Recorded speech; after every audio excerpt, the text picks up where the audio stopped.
I got an idea. Let's just, have my fucking neighbor come. And then we'll bring that other guy from, where they really farm. Disco.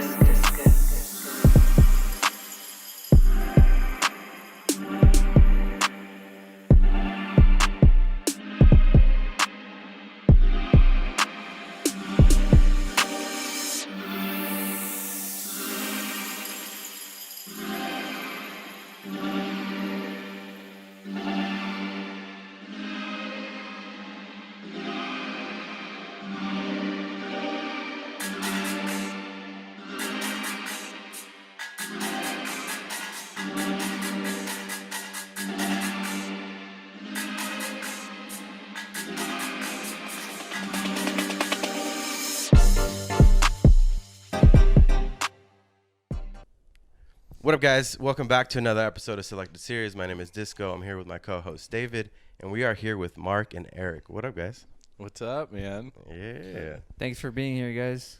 Thanks for having us. Mark, we're going to pull teeth with you today. I know, right?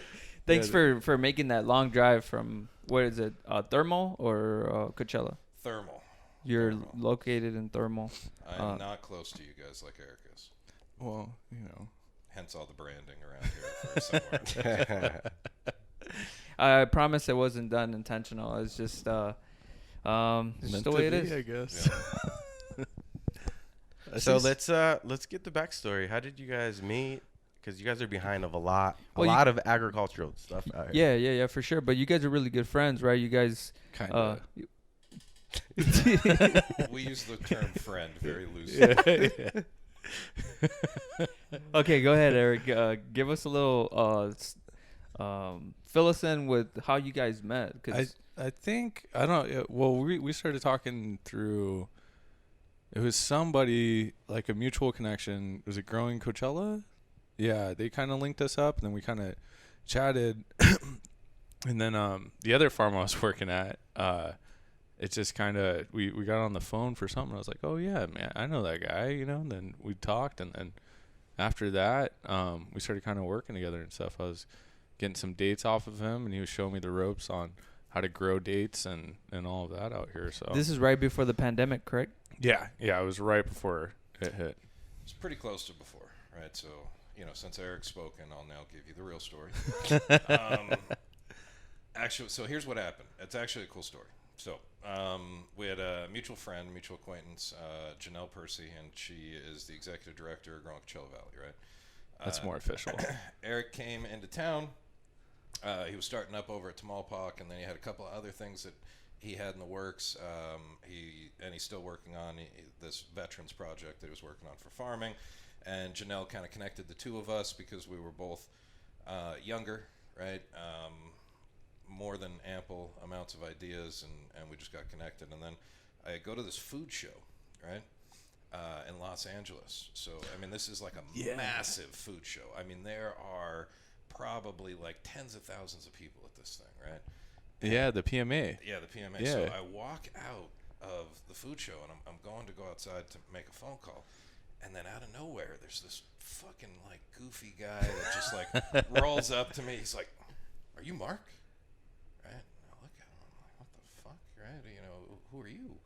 And he's like, "It's Eric, man. It's Eric. Remember? We, like, blah, blah, blah, blah." And he's just, like, the happiest person I've ever met in my life, right? Like, just not a care in the world, right? This guy's just got no care in the world, just starts talking to me. And I'm like, "Oh, shit, yeah, I remember you." So then he's like, "Yeah, I'm here with Del Cabo Farms, but I used to work for him. I don't work for him anymore, but I built their booth, and then I did this, and I did that, and I'm like, whoa, dude, this guy's a lot, right? Like, he's a lot, but this is kind of cool. And he's like, come check out the booth. I'm like, all right, man, I just got to make this quick phone call. Where's your booth? So he gives me the booth number. Then I roll over there, and I look at this booth, and this knucklehead, like, the stuff that he built for this booth was just insane, right? Like, and he built it all himself. And he's showing me all this cool shit that he built and all the stuff that he's doing. Then he starts telling me that he is interviewing for this job at another farm that we were both familiar with, right? David's got the T-shirt. So we were talking about that, and I was familiar with it. I knew some of the people that were working on that project, and then once he started working there, we started talking more, and then this happened. Yeah, Shit. I totally. Wow. I don't even know how I spaced that, but Is this at the Anaheim Convention Center? yeah. Oh, It was yeah, that so? place is So it's a fucking huge, big. huge spot. Oh yeah. Holy How many shit. people would you say were Oh, going? there's easily 40,000 people. Yeah. Wow. So Easily. out of 40,000 people, I was just walking. I saw the flip flops and the tank top and Aziz's farm hat, and I was like, Aziz. I was like, is that dude Mark? And I was like, Wow. dude, what's up, man? He got it wrong again. It was a Date Harvest Festival hat. But Yeah. Oh, that's what it was. Yeah. See, it's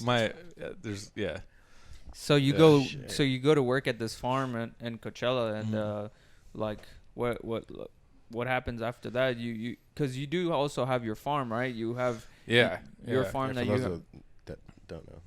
Yeah, for sure. So for those that don't know, Eric has a farm. It's called Somewhere in the Desert, and you come back to work, right? Mhm. You kind of say, "Hey, Mark, I'll be back," and what happens with that? Well, I think that too. That was like, so right when the pandemic hit, I was working on a farm box, for those other guys, and we're working on that, and then like we were talking, and it was just kind of funny because like it was like, yeah, man, I'm working on something, can't wait till you see it, and that's kind of how like it's that competitive like thing because we're kind of doing the same stuff, but it's always like fun, like yeah, dude, and I felt like for me that kind of pushed us a lot, like it helped push me, and so we started doing the box. He's like, yeah, just wait, and I was like, yeah, bro, I'm gonna do the CSA box, and he was like, shut up, like just shut up, like are you kidding me?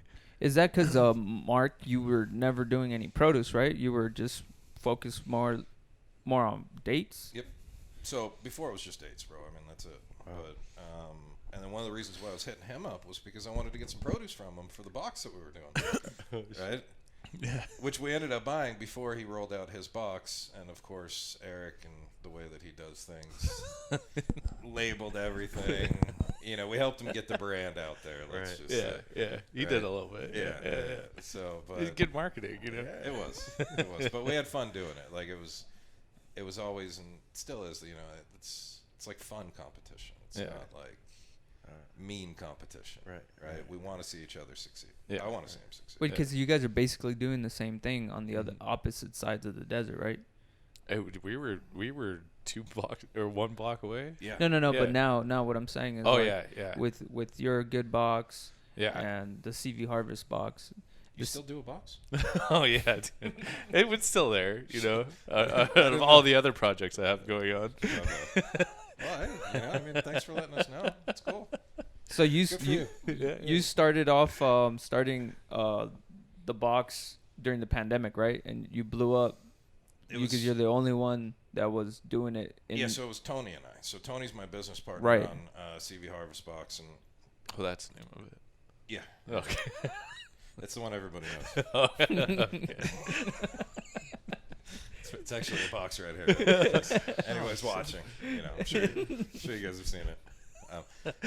Anyway, so Tony called me, right? This was like in the middle of it was the beginning of the pandemic, and my date sales had dropped pretty drastically, and then Tony had a project coming up. He helps produce or is the co-producer for Palm Desert Food and Wine, which was a festival coming up, and we were talking about that. And I was talking to him about, my plans or lack thereof for Date Harvest Festival year 2.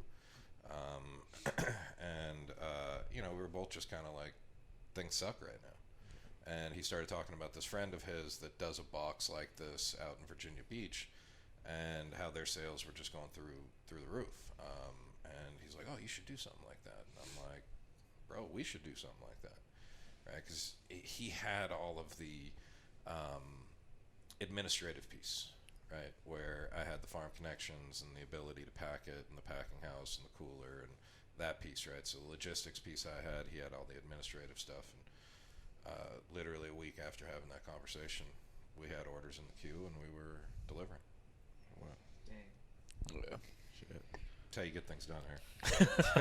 Is that it? So now you're talking about the Date Harvest Fest. That was in between that time as well, right? It was November of 2019. Oh, this that wild? Yeah, Dang, yeah. time flies. Jeez. Yeah. So we had already started planning for November of 2020, right? But when the pandemic hit, it killed all those plans. I mean, I had meetings scheduled with sponsors and California Dates, California Date Commission, different sponsorships that we were trying to put together. We had a plan for talent. We were going to go pretty big this year.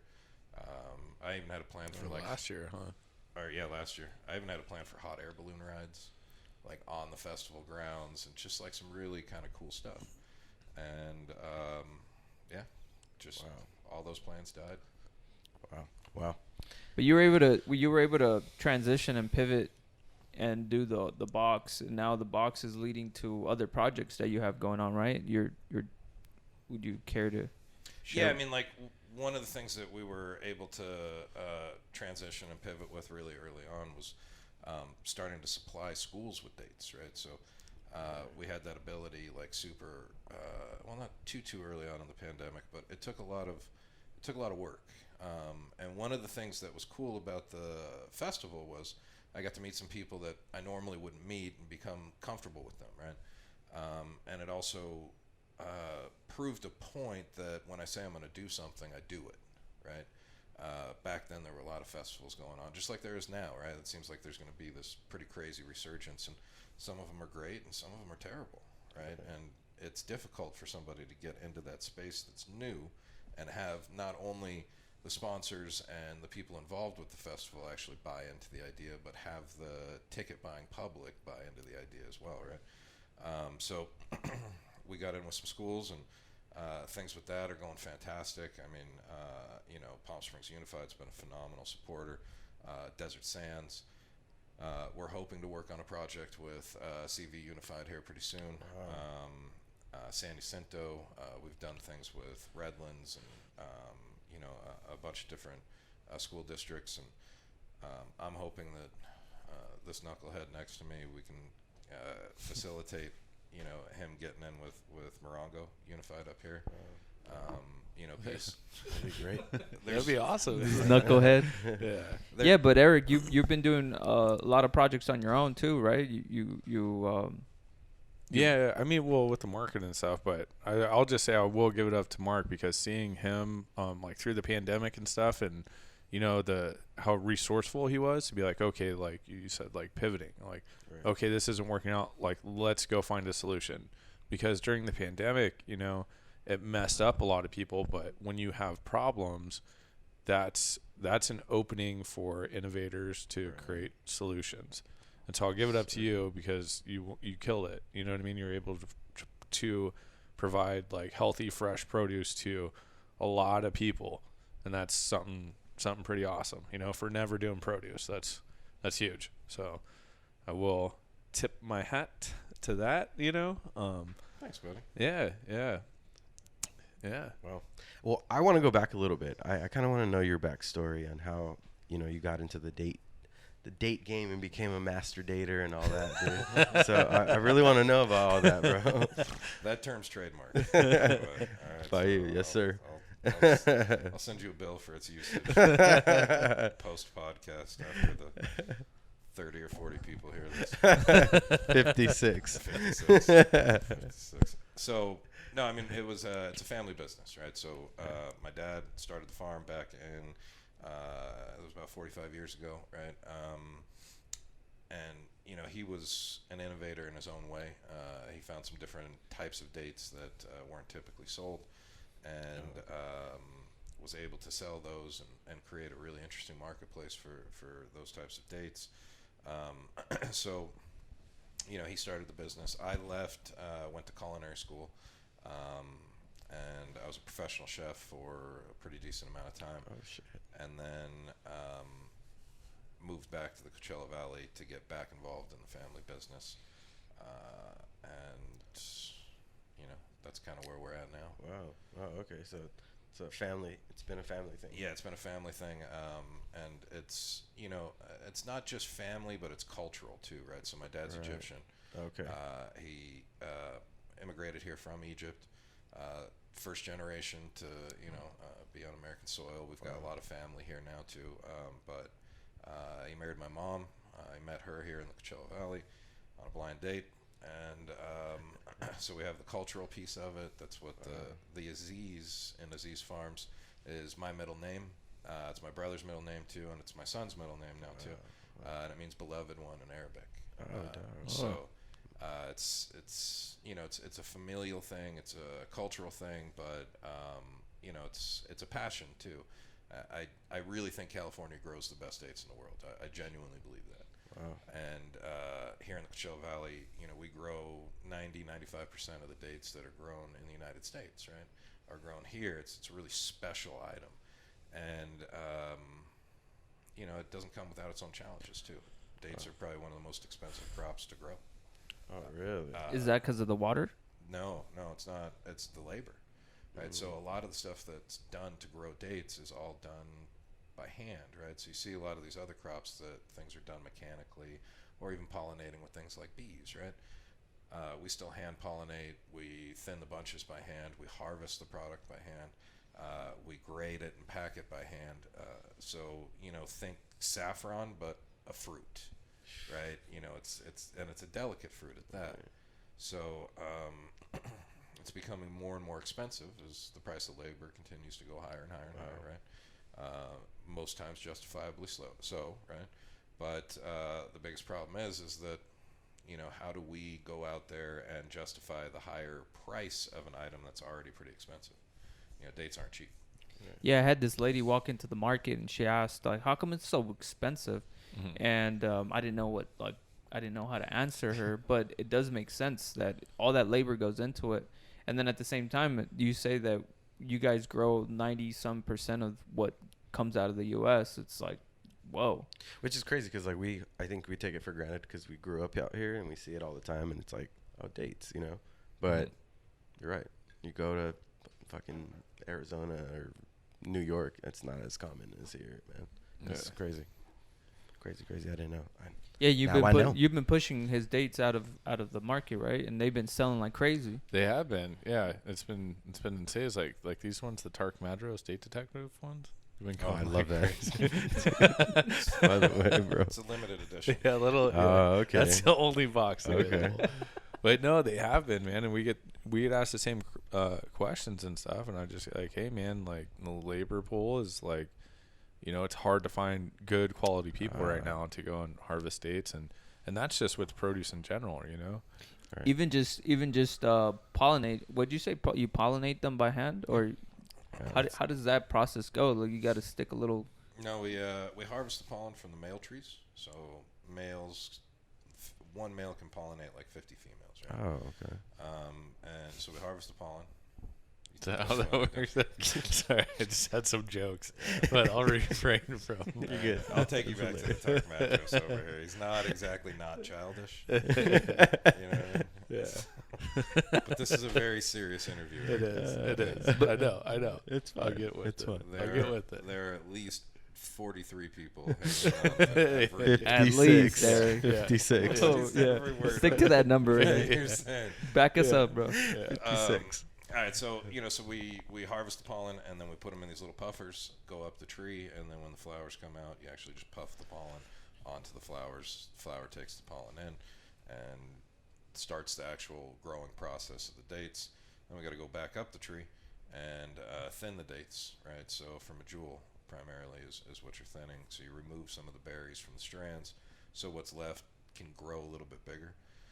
And Eric can speak to this because he's more like the cool produce guy, right? But like everything starts with a set amount of nutrients, right? So what's left on that strand, if you have less berries, then more nutrients, right. more water, all of those Makes things sense. will go to it and create a bigger date. Mm-hmm. And our consumer base is very size conscious, right? And they want, bigger is better. Right, so that's what they want on dates. Bigger the dates, the more expensive the dates, so on and so forth. So we got to thin those by hand. Then we got to tie the bunches to a branch. When you tie the bunch, it'll help support the weight so the bunch itself doesn't break. Then you got to bag them by hand. So you go up, put those bags around them. That protects it from the birds and the insects and all that fun stuff, right? And then you got to go back up one more time, shake that bunch, and harvest it by hand.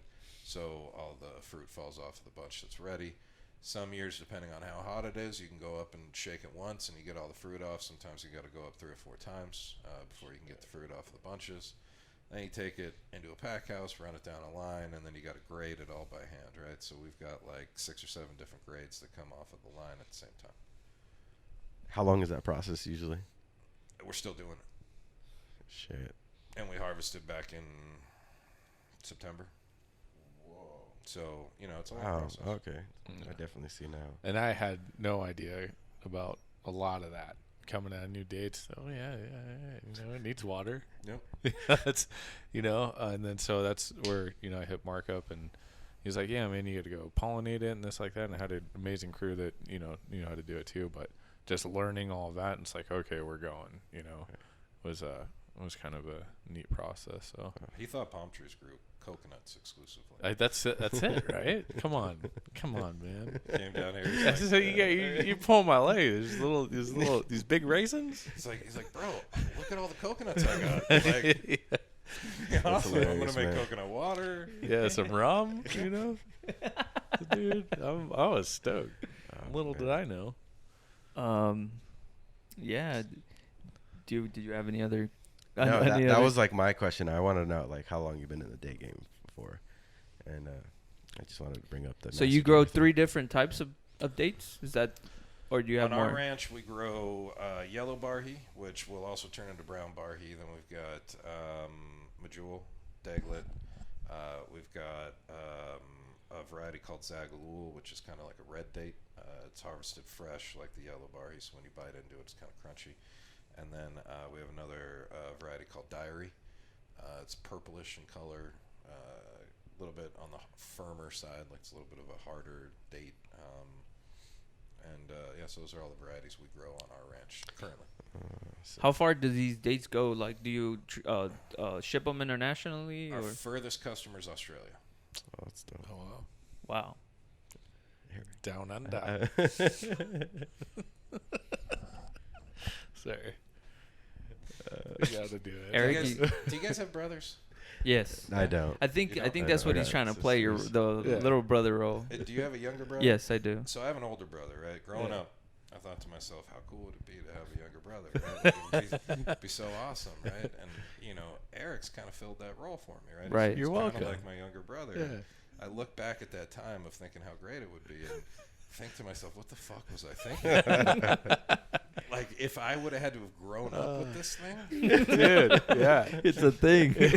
Yeah. No, but you he imagine? he honestly really does speak well about Don't give him that. yeah, no, you do. Don't give him You that. do. No, I'm gonna give him that because Don't give him Behind that your back, gas. he talks really he's good. just trying to make me feel bad. I know. I'm trying to get more subscribers, bro. I think we just hit 657. 57. We got this, man. Are we viral yet? Yeah. I think so, man. Yeah. It's gone viral. Doing it live. Fuck it. Do it live. What other questions you got, man? I got a ton of questions. I just ahead. wanted to see Just if keep going. Eric, do you want to fill us in on a little bit of your ventures right now? Because you do have, congratulations on your market. Oh yeah, thanks, man. I just wanted to. I brought. Actually, You were there. Yeah, let's talk about like how you got into the market because I don't think we've even talked No, about it. no. Fill us in on Like how you how- fell on that market. Like, I was just driving by one day, man. No, probably. No, literally? seriously. You- Yeah. Wow. Yeah, it's been closed since like December, so it was closed for like 3 months or so. Did it close because due to the pandemic? No, I don't think so. I think I don't know what was happening, but the original owner kind of took it back. But I was driving by, I was like, man, they're they said they were remodeling and stuff, and oh, that's not really happening, And then around that time too, Mark and I were talking. He was like, yeah, dude, I got something in the pipeline, and I was like, oh, like what's that? And then he was like, yeah, we're doing a market, and then so, right? He said, so they're doing the CV harvest market. Is it once a month now? Yeah, once a month. We got one more. Yeah. And so then that was happening, right? So Right. I was like, okay, you know, I wonder if there's something up with this spot, you know? Right. So I reached out 2 days later. I shook hands with the original owner, Conrad, that's owned it since like 92. And then like a couple weeks later, we got the keys, and I called Mark up and I said, yeah, we got a market, bro. So, no, all joking aside, it was really cool. I'm super excited.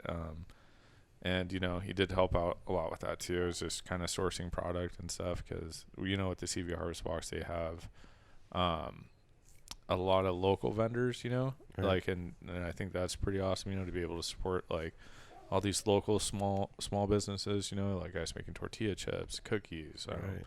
bagels, like everything, you know. So I was like, yeah, that's awesome, you know. So we get we got to get we get a lot of local stuff in there too. So it's kind of like, you know, we got some market for us, you know. Right. And Did- so Did you run over to Conrad like you did, Mark, at that what is it?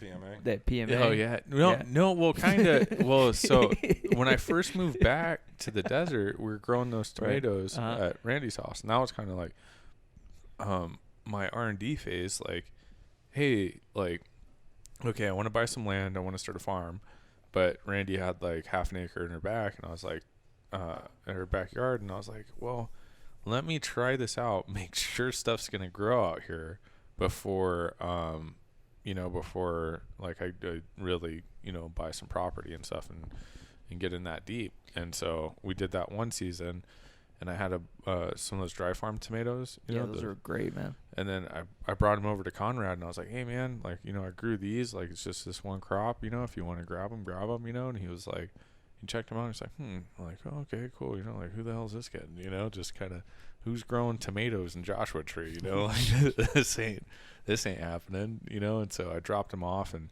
I left my number and stuff. And then when Conrad and I finally talked, he was like, hey, did you sell me tomatoes? And I said, yeah. He's like, dude, I was like, you know, I never saw you again after that, you know, like, I lost your card and stuff. You should have, you know, kept on checking in and stuff. He's like, they're awesome. And so I was like, oh man, you know, because I'd go in there and like to just in it, you know, see anyone, so or see him around and stuff, but I'd just kind of get stuff heading back up home. But yeah, that market, it was just, it's kind of like a staple here in Morongo, and it's just you know, you were there, David. We switched it all up pretty quick and got the doors open, and we're still figuring stuff out. Like, So from you guys, when you signed the lease to the open day, that was like 2 weeks, right? to the opening day, I want to say it was like 3 weeks, 4 You weeks. guys went pretty yeah. ham. Yeah, it remember was seeing about it a on month. Social It was media. about you a guys- month lapse. Yeah. Yeah. Oh, okay. Yeah, I got the keys on March 22nd. We opened, our first day open was April 17th. Yeah, So- you guys went pretty ham on that. Yeah, it was insane. Yeah, I bet. I get a lot of people telling me how fresh it is, and Yeah. you did change it up a lot and make it, you know, your own. But Yeah. I think it's what it it's what it needed, Like a and rebrand. and what everybody else is been saying since they go in and they look at it and they say they give you so much praise about bringing it back and Yeah. and how risky it was to reopen. Yeah. But I mean, it is the only market here in Morongo, Yeah. so you get to be an influence some way, and so Yeah. bro, Yeah. that's super dope. I thought that was kind of cool. It was just, and like today I got like this dude like wrote a card and stuff like, hey, thank you so much, and like, here's a gift. And I was like, what? Like, this is crazy. Like, that's super cool, you know, this whole timer and stuff. And so bringing in organics was important to me, but I didn't know how the community would be like, you know, if they're like, oh no, we're okay without, you know. But I want to say we're like 90% organic produce in there now, which is because that was upon request. Like, so many people, hey dude, more and more. Like, you get a lot of wow. people that come from Yucca Valley Yeah. to shop at your store. Yeah. There's a lot more traffic from That's fucking up dope. there Yeah. than there is from anywhere else. Yeah. What are your plans moving forward with the market? Like, what do you want to do in the long run. We got. I know you got a bunch of plans, bro. We got some stuff in the pipeline right now, but I don't want to. You don't want Mark copying you? Yeah, I gotta keep something here. You know, Mark. Because I do sometimes feel like you guys borrow ideas from each other a lot, even though like you might bring it up or Mark might bring it up, but you guys are you guys actually implement the things that you guys talk about. Yeah. And so it kind of gets washed when I get the story. Obviously, it's biased story because I get it from Eric. It's not biased. But you guys do you guys do make things happen, and it's really cool to see, you know, you guys making moves and like inspiring us, seeing how things go, especially stuff that go behind the scenes, like for instance how long it takes to harvest a date. That's insane. Some people might shy away from it, but you're carrying on the tradition. So one of the things about him, right, he's super humble. Like he really is. Like he's just a humble guy, and we joke around and we mess with each other all the time. But yeah, absolutely. I mean, he's inspired me a ton, right, and he's helped me out a ton too, right. You know, I remember one time I was just looking at the Instagram that he was doing, right? And he's got a great Instagram. He gets these awesome pictures and just like, you know, I'm looking at this shit. And I finally call him. I'm like, bro, how do you do this, right? And he's like, oh, yeah, man, you just download this app and then you mess with the curves here and then you do this and then right? And I'm like, dude, you got to show me. Like, next time I see you, just like walk me through it because I got to see how to do this because the branding that this guy has is phenomenal. Yeah, it's insane. Yeah. It's insane. And when he got that market, I was so stoked because I knew what he was going to turn it into. I know what he's going to turn it into. Like every time I talk to somebody about it, I've even told him this. There's this market in Napa, right? Like right as you're driving into Napa, and it's called the Yountville Market. My wife and I love stopping there, right? And it's just, you know, on a road just like this, right? And it used to be very kind of nondescript, right? It's gotten bigger and better and more pronounced now, but it was just kind of like this little hole in the wall, and you drive by it, but you walk in, and it would just have all the coolest shit in there, right? And it would be all this cool local stuff, and it would be like a cool deli, and it would have like everything that you would need if you were going on like just a little road trip, right? And you know, I walked into his store, and I had seen this place before, right? And when I walked in after, you know, and you were there, right? Yeah. You guys were working on it together, and that's when I realized that this interview was going to be biased, but that's for another time. So, you know, then I walked in and he had the pallets and he made all those cool displays, and it was already just like, all of a sudden it was just like, bam, it's just got like this pop of life, right? It's just got like this cool vibe now. And, yeah, I mean, he's humble about that kind of stuff, but absolutely. He inspires me all the time. So all the time. Thanks, man. He's clever as shit. Yeah, I like to point out that he started the market. We started gutting stuff out, and I would tell him, "Hey, do this or do that or whatever," and he's just lost in his own world, you know, pacing back and forth. And we talked about it and we laugh about it, but he probably walked like hundreds of miles within that little store just trying to figure stuff out, and it was just like a mute, like completely just in his world. And then it would just spark. And then he'd go off and do stuff, and I'd be like, all right, Eric, like, you're a different breed, dude. Like, you're thinking different. Like, you're on a different – and it's very cool to see because I would try to guess what he was doing, and it just come out of left field and do – I would show up the next day, and it's just like, whoa, you just completely changed it up. And it was cool because you could see the wheels turning in his head. And yeah, bro, like, congrats on that. Like, thanks, bro. That's a gift, and you should honestly hone that in and like, you know. And it's not just him either, by the way. Right? I don't know why your wife isn't here. She's the, like, no, yeah. She's the brains behind this entire operation. She's like, you know, she's the stability. You can tell she's, you know, she's the backbone of the whole operation. Right. Even though she doesn't understand my sense of humor yet. Yeah, but Eric would fall apart if she wasn't there. Oh yeah, definitely. Yeah. That's her. She's holding it down right now on the farm. We're trying to get it all nice and purty because we got some people coming out on Friday and stuff to work on something else. Oh yeah. We'll see how it goes, you know. So. Yeah. dude. I'm Actually, excited give us about a. that too. You might not want to let that cat out of the bag, right? No, No, I not was yet. gonna say, I was gonna Yeah. give us an update on the farm, but Oh, yeah. it's going though, man. We got it fenced in. We're starting to harvest stuff, which is cool. I think the most challenging thing is right now is because it all happened so fast. So we're all super deep on the farm. It was coming together really well. So right now we have a bunch of lettuce that we have to harvest, but trying to manage the schedules of having a market open 7 days a week, on top of harvesting and washing, and it's just kind of garden and I. And now we have David, and then we have, and then Kelly. Kelly's the OG that's been there for Oh yeah.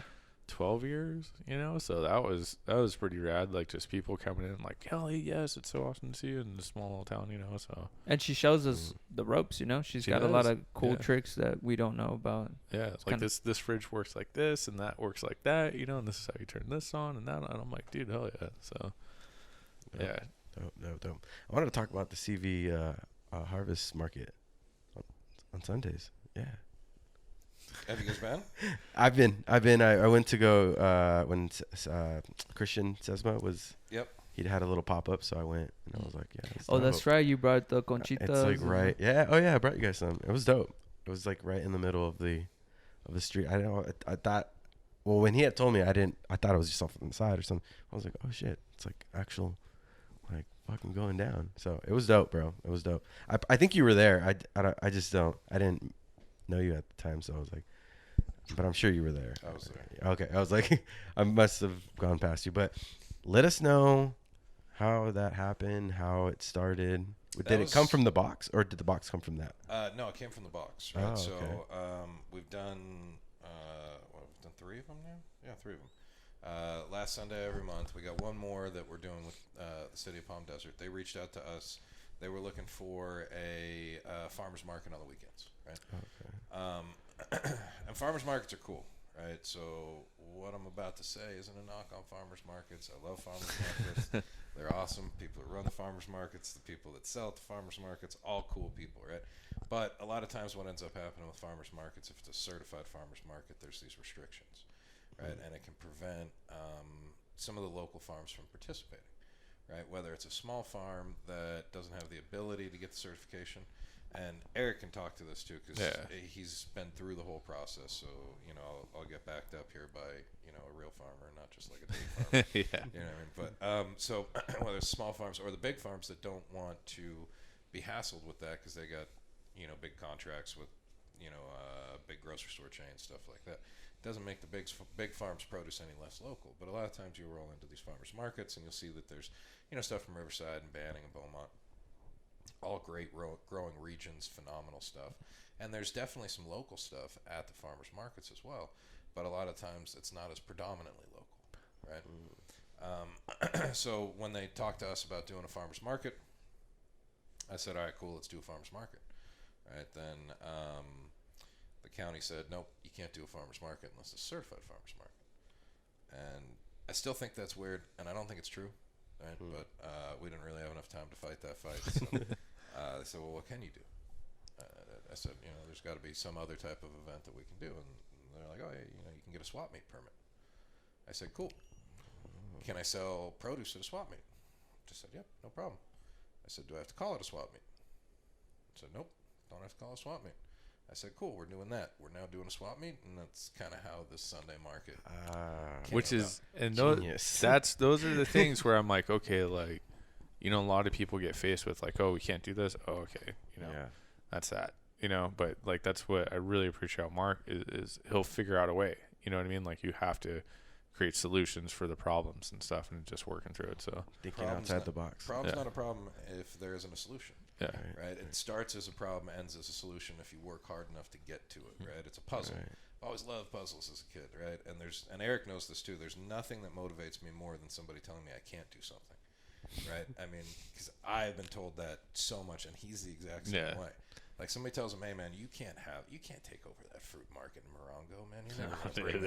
You're never gonna bring that thing back to life. You can't grow things out here with all the rocks in the soil, or this and that and the other thing. Nope. So he's the same way, right? Like it's just a different mindset. It's a different mentality.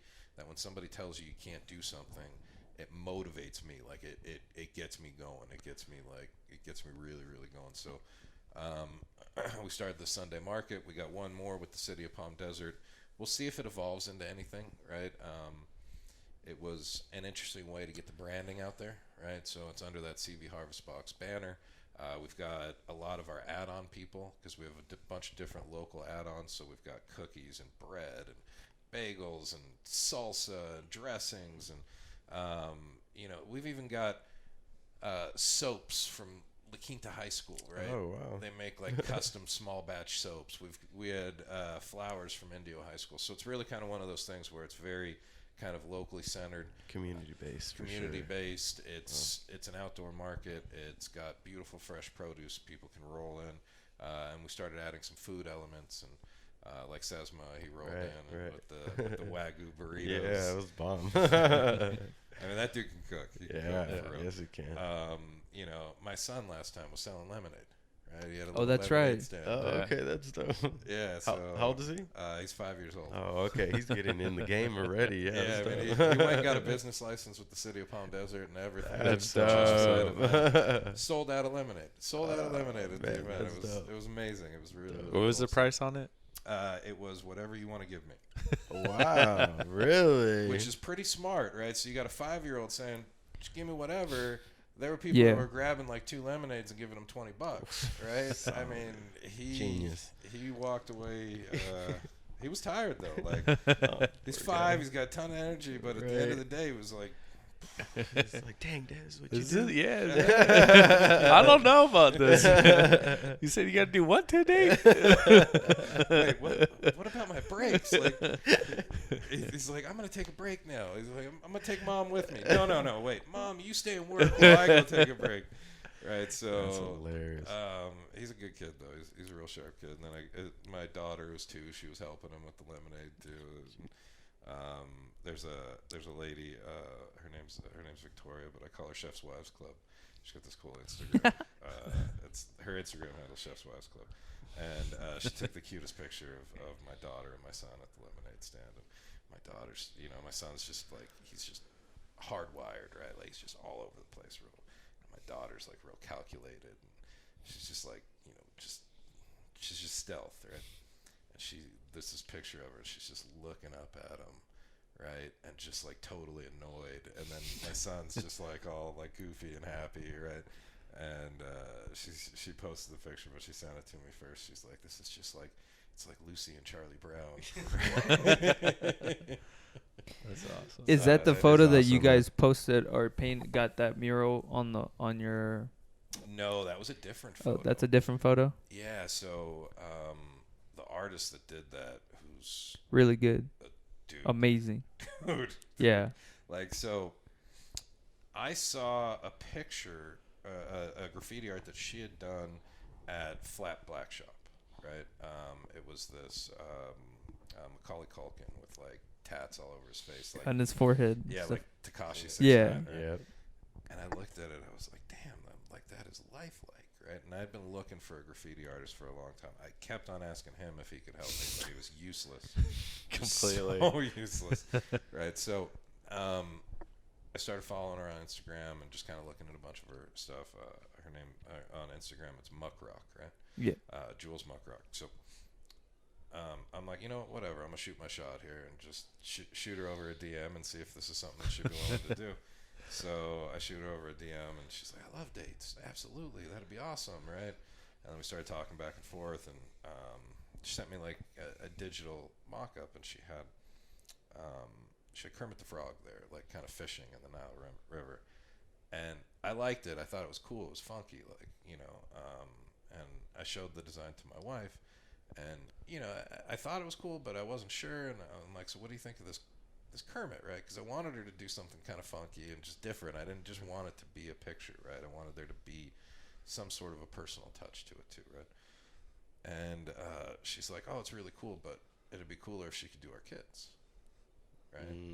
So I'm like, "That's a really good idea. That's a good idea." So I hit her back and I'm like, "Hey, what do you think of this idea?" And she's like, "Oh, I love that. That's great. That'd be a lot of fun because it kind of brings it full circle, right? So, here's this beautiful scenic landscape of the Nile in Egypt that's like lush and brought back to life. And we're trying to bring this property back to life that we're at now. And then that's where my dad's from, and then it like brings it full circle to the kids, right? So it's bringing this whole new generation into the picture, literally. So she's like, send me over some pictures, and I just took this cute picture of them.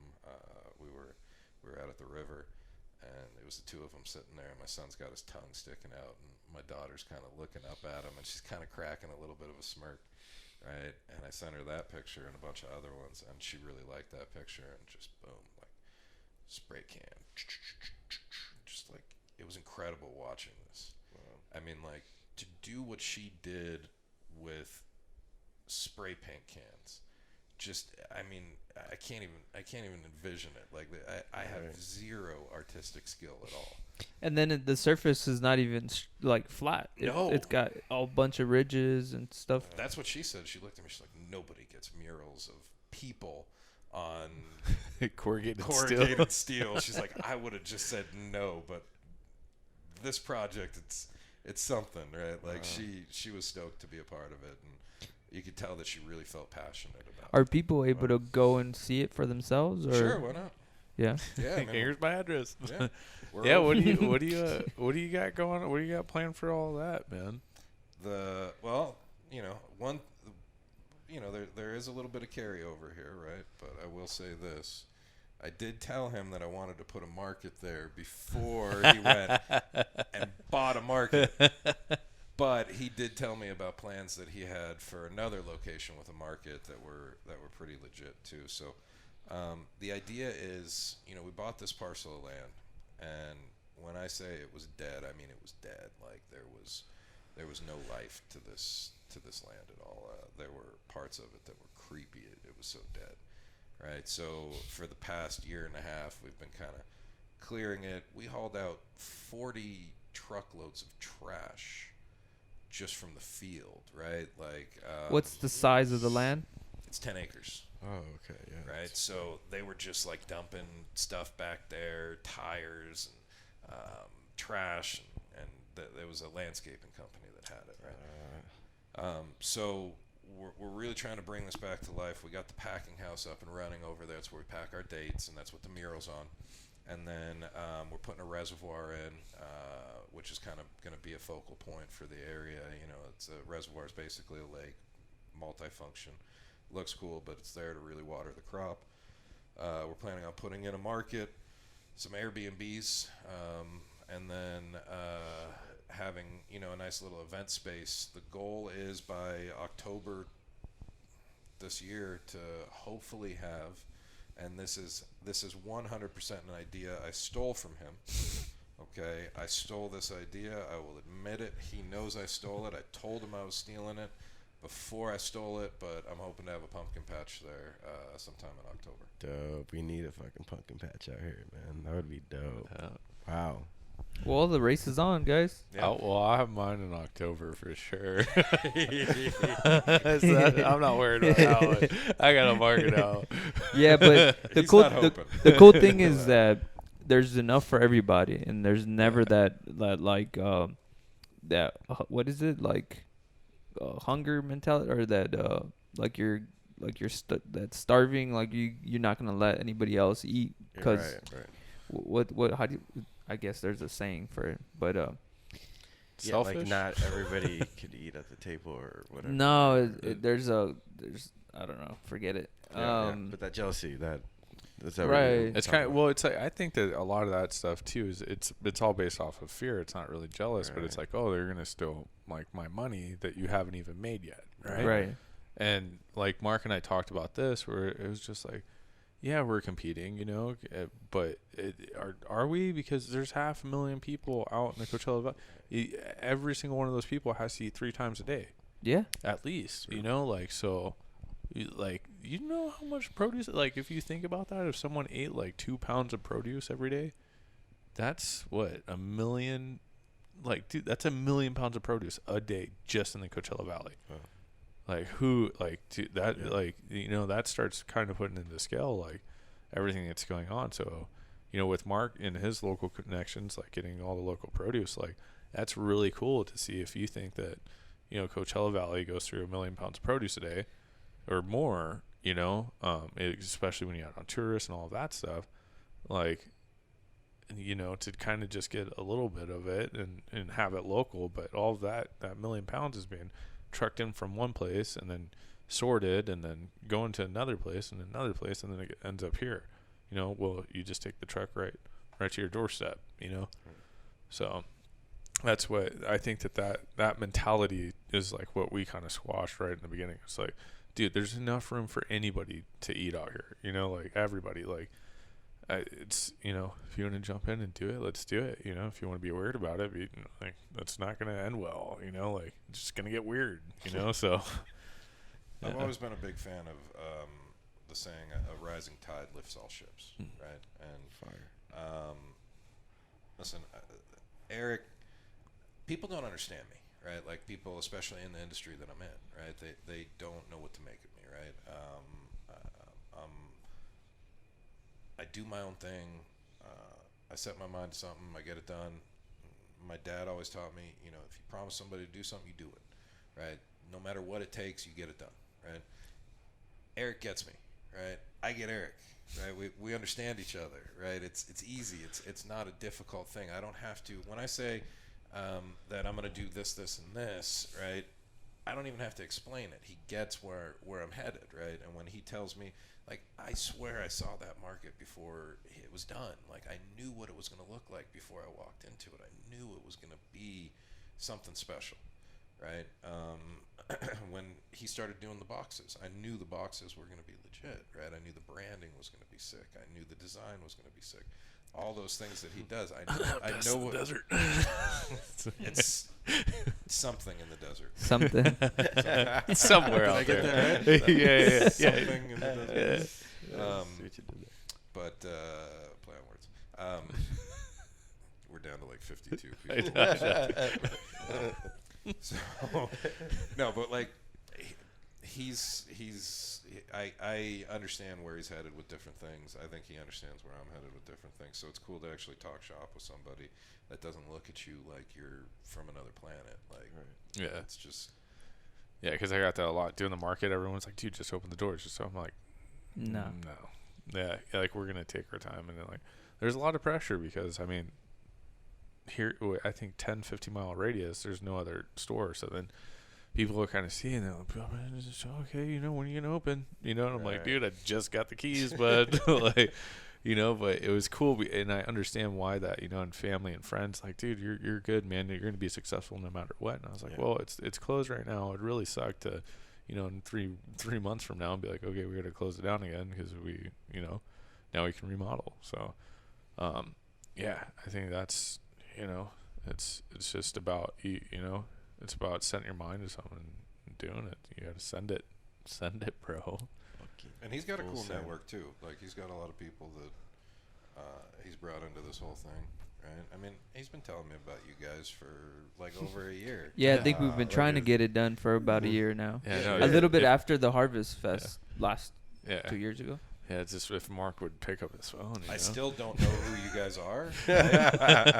But I did it for him, right? So, Dope. Thank you. Thank you, Mark. Thank you. I really I think that's a great appreciate segue to shut this shit down. No, but last question we usually ask is, if you were to look at yourself or go back to yourself 10 years ago, what would you tell that version of yourself? So, I've been asked this one. Have you? Yeah. What was your answer? What was your answer? Don't do crack. Yeah, don't smoke crack. Don't smoke That's crack. literally what it was. Yeah. I don't know. 10 years from now, I'd just say keep going, man. Like 10 years ago, I finally got my head out of my ass. So I think just keep going. Keep it going. You know, Hell yeah. because we don't know. You know, me like now that I have a kid and stuff, and looking at it, I was like, how did my parents? Like, my parents had no idea what they were doing, did they? You know, and they just make it happen. Like, you know, like, you're about to find out. Yeah. Yeah. Oh, you got one on the Yeah, in list? September. So Oh. we'll see what happens. Maybe this place, this room will turn into something else. But Nursery. as of right now, like, I'm glad that you guys came in. Got to sit down with you guys, tell your story, get to know Mark a little bit more. I think Mark still has to answer the question though. Yeah. Oh yeah, for sure. Oh, he's trying to shut it down. I know, right? I don't know if I want to hear that. No, I could even say like, try to get us. You won't. You know how you said that you don't like people telling you that you won't or you can't get us to 1,000 subscribers or 1,000 followers. There you go. Want everybody Here's out your there challenge. listen to this podcast. No, 10 years ago, what would I have told myself 10 years ago? Probably hurry up and marry her. There you That's go. a good That's one. a good. Right? That's a good ass one. Best decision I ever made was marrying my wife. Yeah, shout out to your wife for keeping you Yeah, humble. she's legit. Yeah. She's legit. And kids, man, kids are a game changer too. Like, I think there's two different types of people out there, especially male people, that like you look at a child and you either start hustling harder or you kind of go in a different direction, right? And when I looked at my first son, it was just, it was a legit kick in the ass for me, and it was like, all right, there's this thing now that can't do anything and needs us 1,000%. So that was a big motivating factor for me. But yeah, no, marrying my wife was my best decision for real. So 10 years ago, I would have said, just hurry up and do it already. What the hell? Well said, man. Well said. Well, thank you guys for coming out. Thank Thank you you, guys. Mark. This was and fun. Eric. Thank you, guys. For real. Definitely. A lot of knowledge. Definitely Appreciate it. one of a kind interview for sure. So thank you guys, man. All right. We're out, guys.